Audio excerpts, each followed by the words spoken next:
क्या हाल है भाई, खैरियत से हैं? तो इंग्लैंड और पाकिस्तान का मुकाबला होगा। दूसरा मुकाबला है सुपर 8 का। पाकिस्तान जो पहला मुकाबला अपना खेला था वो बारिश के बायस नहीं हो सका था। 1 पॉइंट पाकिस्तान के पास है। इंग्लैंड जो अपना पहला मुकाबला खेला है सुपर 8 में श्रीलंका के खिलाफ, उसमें उसने फ़तह हासिल किया। श्रीलंका से फ़तह में बहुत सारे अवामिल थे। श्रीलंका से फ़तह में दोनों टीम ने बहुत ख़राब खेला और जो टीम कम ख़राब खेली वो जीत गई। यानी कि ज़रा सा मौका आपने नहीं देना। ये जो पाली किले की विकेट्स हैं या कोलंबो की विकेट्स हैं, ये यकसर मुख्तलिफ हैं इंडिया की विकटों से। इंडिया की विकटों पर कल आपने मुकाबला देखा वेस्ट इंडीज़ जिम्बाब्वे को। West Indies decimated Zimbabwe without a doubt, लेकिन चांसेस से मिले, लेकिन पिच बहुत ज़्यादा साजगार थी स्ट्रोक प्ले के लिए। तो हेटमायर बहुत अच्छा खेलते आपको नज़र आए। यही हेटमायर मुझे लगता है कि अगर श्रीलंका में खेल रहे होते तो मुश्किल हो जाती। खैर वो मैच दूसरा था, वो मुकाबला दूसरा था। आज जो मैच है वो दो अच्छी टीम्स के दरमियान है और दोनों ही साबिक चैम्पियन हैं, वर्ल्ड चैम्पियन हैं T20 की। और दोनों में एक और कदर मुश्तरक है जो इतनी ज़्यादा डिस्कस नहीं हुई, वो ये कि दोनों की टीम्स में ऑलराउंडर्स की भरमार है। ऑलराउंडर्स अगर पाकिस्तान में आप बात करें तो आपको फ़हीम अशरफ ऑलराउंडर, शादाब खान ऑलराउंडर, आगा सलमान ऑलराउंडर, उसके अलावा आपके पास और भी साइम अयूब ऑलराउंडर और दीगर ऑलराउंडर्स के साथ पाकिस्तान की स्क्वाड है। लेकिन अगर इंग्लैंड की स्क्वाड को देखें तो उनमें ऑलराउंडर्स की तादाद है छः ऑलराउंडर्स हैं उनकी तादाद। सैम करन है उसमें, विल जैक्स हैं, जेकब बीटल हैं, लियाम डाउसन हैं, जेमी ओवर्टन है और रेहान अहमद हैं। तो ऑलराउंडर्स कम नहीं हैं इंग्लैंड के अंदर भी भाई। तो इंग्लैंड, ये वजह बताऊंगा ऑलराउंडर्स क्यों है पाकिस्तान में और क्यों इंग्लैंड में, वजह बताऊंगा आपको। उसके अलावा इंग्लैंड के आप बैटर्स अगर देखें तो उनमें हैरी ब्रूक्स हैं, जॉश बटलर हैं, फिल सॉल्ट हैं, टॉम बेंटन हैं और बेन डकेट हैं। ये सारे के सारे आप देख लें इतने ज़्यादा परफॉर्म नहीं कर पाए। फिल सॉल्ट किसी हद तक परफॉर्म किया उन्होंने लास्ट मैच में, लेकिन इनकी batting line is very much like Pakistan जो परफॉर्म नहीं कर पाई। साहिबजादा फरहान आपको रन्स करते नज़र आ रहे हैं, लेकिन हाल यही है। ऑलराउंडर्स का मैंने जिक्र कर दिया, ऑलराउंडर्स की भरमार है इंग्लिश साइड में, पाकिस्तान में भी है। फिर अब बॉलर्स को अगर देखें तो यहाँ पर पाकिस्तान में शाहीन शाह अफरीदी, नसीम शाह के दोनों बेंच्ड हैं अभी, लेकिन उसके अलावा सलमान मिर्ज़ा, उसके अलावा स्पिनर्स का एक पूरा एंटोराज है पाकिस्तान के पास। और उनको देखें तो हमारे पास जो स्पिनर हैं वो सलमान अली आगा हैं, साइम अयूब हैं, उसके अलावा अबरार अहमद हैं, शादाब खान हैं और उस्मान हमारे उस्मान तारिक हैं। तो ये 5 स्पिनर्स हैं पाकिस्तान में जो खेलते हैं।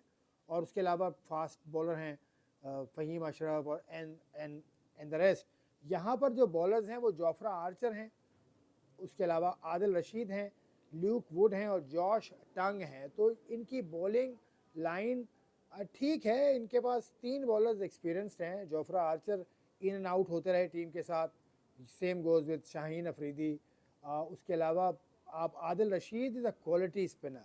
और यहाँ अब पिच के हवाले से मैं बात करूँगा कि क्या डिफरेंस हो सकता है, लेकिन Adil Rashid can be a threat to Pakistan without a doubt because of his experience. और पिछले मैच में आदिल रशीद ने जिस तरह से बॉलिंग की थी, he cut down on his pace. Adil Rashid जो उन्होंने इंडिया में जिस पेस से बॉलिंग की, वो उस पेस को उन्होंने थोड़ा सा कम किया और फ्लाइट ज़्यादा दी। फ्लाइट देने से क्या हुआ कि गेंद ग्रिप भी हुआ, क्योंकि पिच डिमांड करती थी, वेदर डिमांड करता था कि आप थोड़ा सा वेरिएशन लाएं। Pace is very important for a spinner as well. Spinner के लिए भी पेस उतनी ही इंपॉर्टेंट है जितनी फास्टर बॉलर के लिए हम कहते हैं। तो ये बहुत कमाल आर्ट है और आदिल रशीद ने ये दिखाया, बहुत शानदार बात है। ल्यूक वुड हैं और जॉश टंग हैं, ये इंग्लिश साइड है। उसके अलावा पाकिस्तानी साइड मैंने आपको बताई तो सही, लेकिन पाकिस्तान की फिर भी मैं अलग अलग पढ़ दूँ। ऑलराउंडर्स में सलमान अली आगा हैं, साइम अयूब हैं, शादाब खान हैं, मोहम्मद नवाज़ हैं, फ़हीम अशरफ हैं। ये हमारे 5 ऑलराउंडर्स हैं जिन पर हम रिलाई करते हैं। और मैं वो बात आपको बताऊंगा कि क्यों ऑलराउंडर्स ज़्यादा हैं। उसके अलावा बैटर्स में आपको पता है बाबर आजम हैं, साहिबजादा फरहान है, उस्मान खान है, फ़खर जमान है और ख्वाजा नाफे हैं। उसके अलावा बॉलर्स में पाकिस्तान के पास 6 मुस्तनद बॉलर्स हैं। जिसमें से सलमान मिर्ज़ा हैं, उस्मान तारिक हैं, अबरार अहमद हैं, नसीम शाह हैं, शाहीन अफरीदी हैं, और आप ऑलराउंडर्स को भी बॉलर्स में ले आएँ। अब क्यों ऐसा लगता है कि ऑलराउंडर्स पर इन्हिसार ज़्यादा है? ये असल में न्यूजीलैंड का स्टाइल ऑफ प्ले है। अब आप सोचेंगे कि न्यूजीलैंड का जिक्र मैंने कहाँ से कर दिया भाई? जिक्र किया है ना, जिक्र किया है। न्यूजीलैंड, हमारे हेड कोच का ताल्लुक न्यूजीलैंड से है और उनका नाम है माइक हेसन, और इंग्लैंड के जो हेड कोच हैं जिनका नाम है ब्रेंडन मकलम, वो भी न्यूजीलैंडर हैं। तो दोनों New Zealand point of view, New Zealand में हमेशा से ओवर द ईयर्स आप देखें तो ऑलराउंडर्स पर इन्हिसार रहता था उनका। जहाँ तक मतलब रिचर्ड हेडली, उनके अलावा Lance Cairns, Chris Cairns, Gavin Larsen, उसके अलावा विटोरी, उसके अलावा हैरिस, मतलब आपको ऑलराउंडर्स उस वक्त भी बहुत ज़्यादा मिलेंगे। ऐसे ऑलराउंडर्स के आए और गेंद फेंक दें। Nathan Astle was an allrounder too, is an opener, he was an opener. तो वहाँ पर ऑलराउंडर्स पर इन्हिसार न्यूजीलैंड में होता चला है, उनकी हिस्ट्री है। तो इसलिए शायद ये लगता है कि ऑलराउंडर्स पर इन्हिसार ज़्यादा है। अब यह है कि पिच का मिजाज ऐसा है कि यहाँ बॉलर्स को ज़रा सी नहीं, ठीक ठाक अकल के साथ बॉलिंग करनी होगी, ठीक ठाक एप्लीकेशन की ज़रूरत है।